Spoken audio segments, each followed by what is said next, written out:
देऊ ना करू, परंतु तुमच्यासोबत एखादा बाईकवाल्याचा जर असा अपघात झाला, बाईकवाला जागेवरती जाणार आहे, परंतु तुम्ही कुठेच असं सिद्ध करू शकणार नाही की तुमची ह्याच्यामध्ये चूक अजिबात नाही. लोक काय म्हणतील? लोक हेच म्हणतील की त्या रस्त्यावरती एका कारवाल्याने बाईकवाल्याला उडवलं आणि बाईकवाला ऑन द स्पॉट मेला. त्रास कोणाला होणार आहे? तुम्हाला होणार. जेलमध्ये कोण जाणार आहे? तुम्ही जाणार आहात.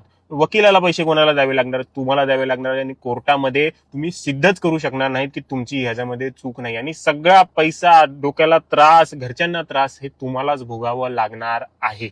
त्यामुळे तुमच्याजवळ ह्या रिलेटेड प्रूफ असणं खूप जास्त गरजेचं आहे. तो प्रूफ तुमच्याजवळ कधी राहू शकतो? जर तुम्ही तुमच्या गाडीमध्ये डॅश कॅम लावलेला आहे तरच आणि तरच तुम्ही सुटू शकता. तुम्ही सरळ सांगू शकता की माझ्या गाडीमध्ये डॅश कॅम आहे, त्यातील फुटेज तुम्ही त्यांना दाखवू शकता आणि त्यानंतर तुम्हाला ह्या सगळ्या गोष्टीची काहीच त्रास होणार नाही.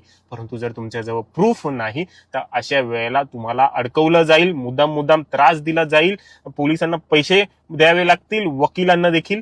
खूप जास्त वकील लोक तर आपल्याकडनं आपल्याला घाबरवून कसे पैसे काढायचे हे त्यांना चांगलंच माहिती आहे.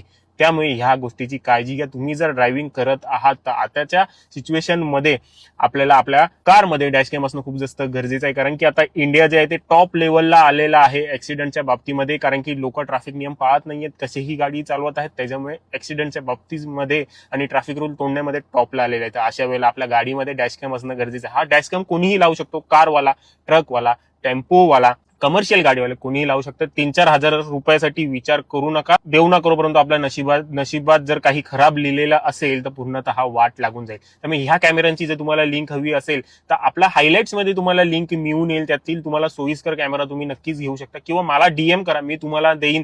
आणि जर तुम्ही हा व्हिडिओ युट्यूबवरती पाहत असाल तर इथे कुठेतरी खाली बघा डॅशकॅमची तुम्हाला दिसत असेल चित्र, त्यावरती क्लिक करून तुमचा आवडीचा डॅशकॅम तुम्ही घेऊ शकता. स्वतःच्या हाताने तुम्ही लावू शकता, काहीही कठीण नाही आहे.